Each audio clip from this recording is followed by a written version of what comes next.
Local news that matters. This is KLBK News at 6.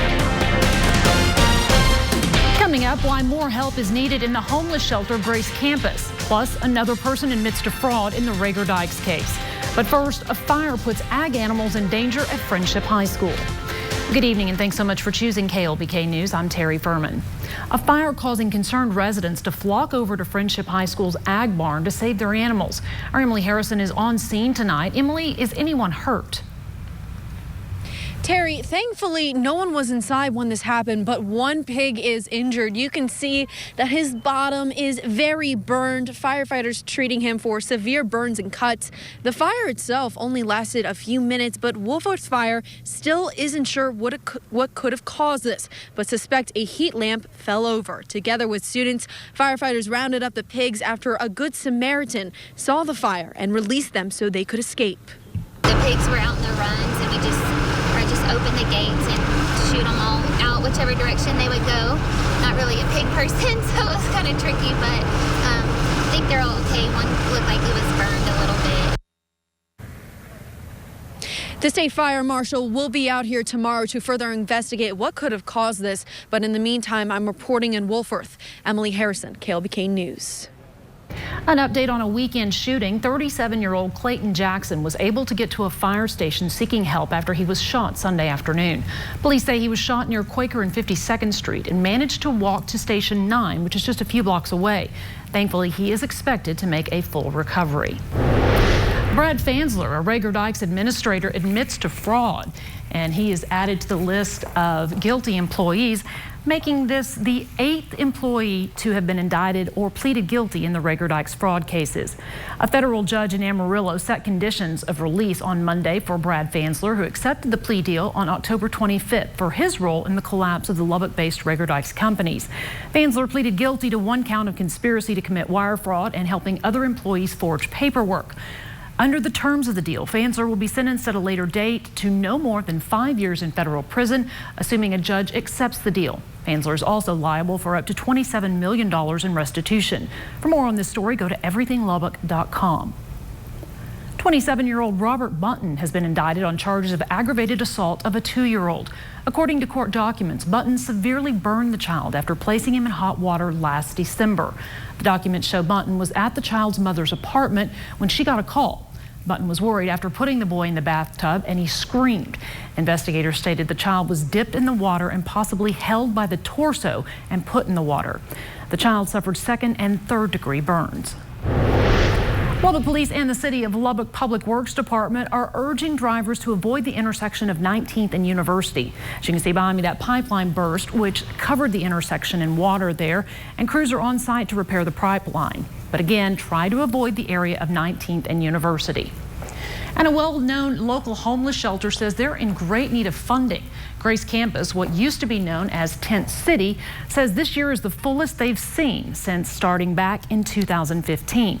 Grace Campus serves on average about 80 people a day, spending over $700 per person.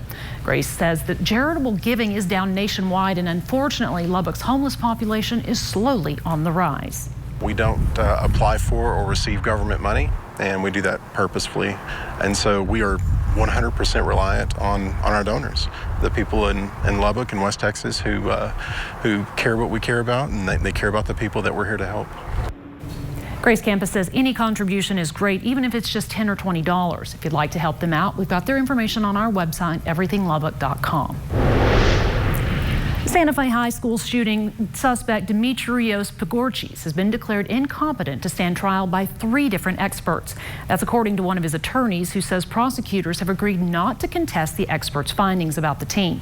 The judge still has to make an official ruling. Pagorchis will be sent to a mental health facility for treatment for 4 to 6 months. He'll be reevaluated after to determine his competency status. Pagorchis is charged with murder for the Santa Fe High School shooting that left 10 people dead and 13 injured in May of 2018. The evolution of crime-fighting technology has reached the Dallas Police Department with a program called Starlight. It creates a virtual patrol across the city using cameras and sophisticated software. 3 convenience stores in Dallas will be a part of this pilot program, and the cameras are basically live streaming back to police headquarters, allowing officers to keep an eye on things. Each camera has signage and a blue light alerting people that they are there as a crime deterrent.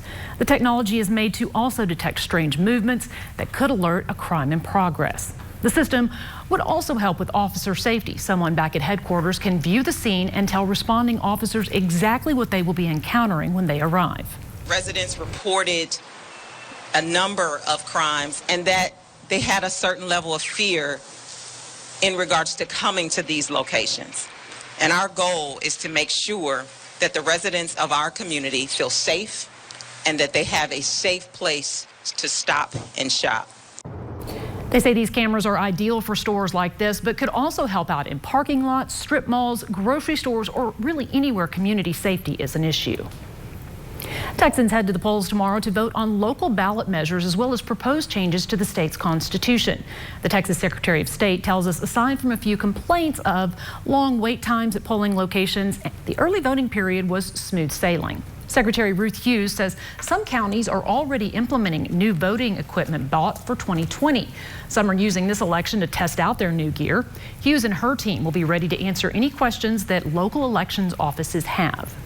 We know that a lot of results will come in later, so we're all expecting to pretty much spend the night here tomorrow, but we're happy to be able to do that and to make sure that if there are any questions or anything we can be of assistance with, we'll be here and we'll be manning the lines to do that. Hughes says she was traveling during early voting, so she'll be heading to the polls herself when they open in the morning. Polls are open 7 a.m. to 7 p.m. statewide. And of course, don't forget, you'll need to bring a form of photo ID to vote. Coming up a little later in our newscast, a recall on something you might have in your freezer. We'll tell you what to look for, but first, let's check back in with our meteorologist, Heidi Wagner. Heidi, it was pretty warm today for it to be November outside. Yes. Is that warm going to stick around? No, we actually have a cold front that's already slid through much of the region. It's brought some cold air in, and that cold air will stick around for the next few days. As you can see today, though, anything but fall-like weather. 76 degrees was the high temperature. Lows were just below average at 39, but still warmer than what we've been seeing. 69 and 41 are the average. We'll have details on how long